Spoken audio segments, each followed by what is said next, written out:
Hi friends, welcome to இப்படிக்கு சமையல். தமிழ் புத்தாண்டு வரப்போகுது இல்லையா? ஸோ அது ரிலேட்டடாக இன்னைக்கு ஒரு டிஷ் பண்ண போகிறோம். அது வந்து மாங்காவை யூஸ் பண்ணி பண்ண போகிறோம், மாங்காய் பச்சடி. இந்த டிஷ்ஷோட மெயின் ஸ்பெஷாலிட்டி என்னன்னு பார்த்தீங்கன்னா, இதில் எல்லா அறுசுவை டேஸ்ட்டும் இருக்கும். ஸோ அந்த டிஷ் எப்படி பண்ணுறதுன்னு பார்க்கலாம். தேவையான பொருட்கள்: நான் கோமாங்காவை எடுத்திருக்கேன். நீங்கள் எந்த மாங்காய் வேணாலும் யூஸ் பண்ணலாம். பட் நான் ஏன் கோமாங்காவை யூஸ் பண்ணுறேன்னா, அதில் தான் புளிப்பு வந்து ரொம்ப அதிகம் இல்லாமல் மீடியமாக இருக்கும். ஸோ அது அது யூஸ் பண்ணும்போது ரொம்ப டேஸ்ட்டாக இருக்கும். சோம்பு, ஜீரகம், இஞ்சி பூண்டு அது தட்டி போட்டுக்கலாம். சர்க்கரை தேவையான அளவு, மாங்காய், கருவேப்பிலை, தக்காளி, வெங்காயம், பச்சை மிளகாய். அவங்கவுங்க நீங்கள் சர்க்கரை இல்லைன்னா கரும்பு சர்க்கரை கூட யூஸ் பண்ணிக்கலாம், இல்லை வெல்லம் கூட யூஸ் பண்ணிக்கலாம். நான் சர்க்கரை யூஸ் பண்ணுறேன். மிளகாத்தூள், மஞ்சத்தூள், கடுகு, உப்பு வந்து தேவையான அளவு, எண்ணெய். நான் வானலையை வச்சு அதில் எண்ணெய் ஊற்றி கடுகு போட்டேன். கடுகு பொரியுது பாருங்க. அளவான எண்ணெய் ஊற்றினாவே போதும். இதுக்கெல்லாம் எண்ணெய் மேலே வரணும்னு அவசியம் இல்லை. ஜீரகம் போட்டேன். ஜீரகம், சோம்பு ரெண்டுமே போட்டுட்டேன்.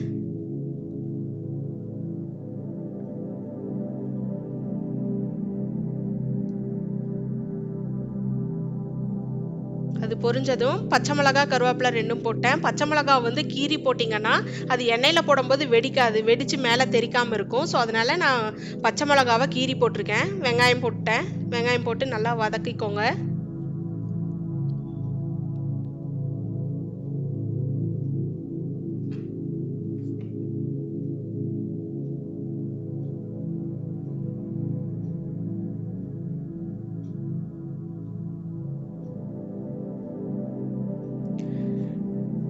வெங்காயம் வந்து நல்லா கொஞ்சம் பொன்னிறமாக வர்ற அளவுக்கு வதக்கிக்கோங்க. இஞ்சி பூண்டை தட்டி போட்டுட்டேன். நீங்கள் தட்டி போடலைன்னா கூட லைட்டாக சொருவி கூட போட்டுக்கலாம், பிரச்சனை இல்லை. வெங்காயம் வதங்குற அளவுக்காக தேவையான ஒரு சிட்டிகை அளவு உப்பு போட்டு வெங்காயத்தை வதக்குறேன்.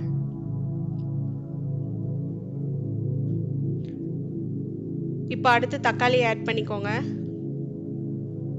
ஏன்னா நம்மளுக்கு ரொம்ப வெங்காயம் வந்து ரொம்ப பொன்னிறமாக வறுத்துருக்கணும்னு அவசியம் இல்லை. ஒரு மீடியமாக இருந்தாவே போதும். அது கூட தக்காளியை ஆட் பண்ணிக்கலாம். தக்காளி வெங்காயத்தையும் நல்லா வதக்கிக்கோங்க. மஞ்சத்தூள் போட்டேன். மிளகாத்தூள் ஆட் பண்ணிக்கோங்க. இப்போ நல்லா மிக்ஸ் பண்ணுங்க.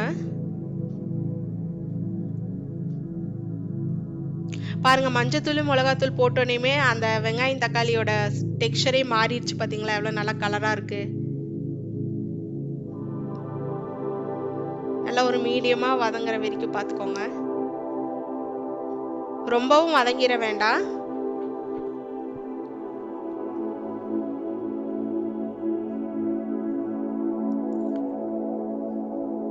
அடி பிடிக்காம நல்லா கிளறிட்டே இருந்துக்கோங்க.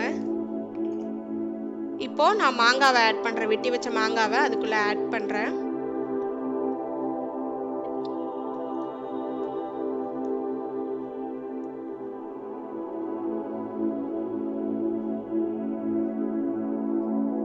மாங்காய் ஆட் பண்ணி நல்லா மிக்ஸ் பண்ணுங்க.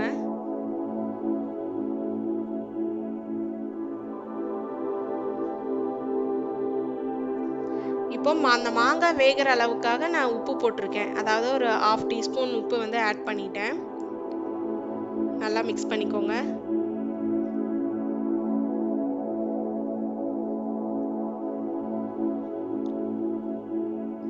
நல்லா மாங்காய் போட்டோன்னே நல்லா ஸ்மெல் வருது.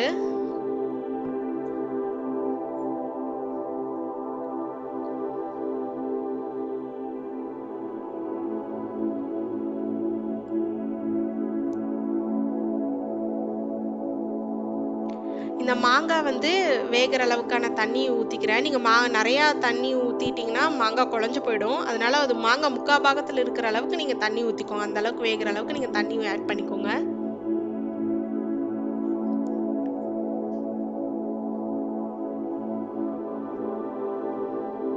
அதை கொஞ்ச நேரம் மாங்காய் வேகிற அளவுக்கு மூடி வச்சுட்டேன். இப்போ பாருங்க நல்லா கொதிக்குதுதான்.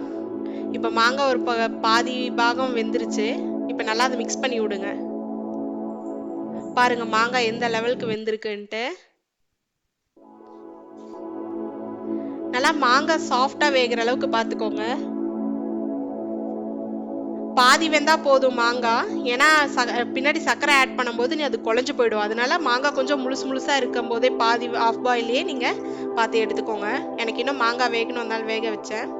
இப்போ பாருங்க, வேக வச்சு எடுத்ததுக்கு அப்புறம் நான் அதுல சுகர் ஆட் பண்றேன்.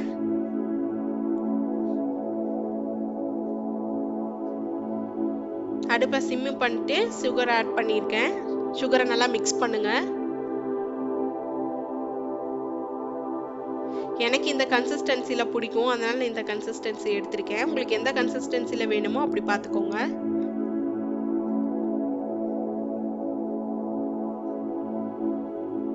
ஆக்சுவலா இந்த மாங்காய் பச்சடியில என்னன்னு பாத்தீங்கன்னா, இனிப்பு, புளிப்பு, காரம், உப்பு, இந்த அறுசுவையும் இருக்கும்.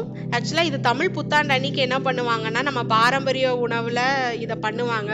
இதுல இன்னும் ஒரு கசப்புங்கிற ஒண்ணு ஆட் பண்ணுவாங்க. அதுக்காக என்ன யூஸ் பண்ணுவாங்கன்னா, வேப்பம் பூ இருக்கு இல்லைங்களா, அந்த பூவை ஆட் பண்ணி அந்த கசப்போட ஃப்ளேவரையும் வர வைப்பாங்க. ஸோ அப்ப பாத்தீங்கன்னா அறுசுவையும் இருக்கும். நம்ம காரத்துக்காக மிளகாய் போடுறோம், உவர்ப்புக்காக உப்பு போடுறோம், இனிப்புக்காக சர்க்கரை போடுறோம், கசப்புக்காக வேப்பம்பூ போடுவோம், அதுக்கப்புறம் துவர்ப்புக்காக புளிப்புக்காக மாங்காய் போட்டிருக்கோம்.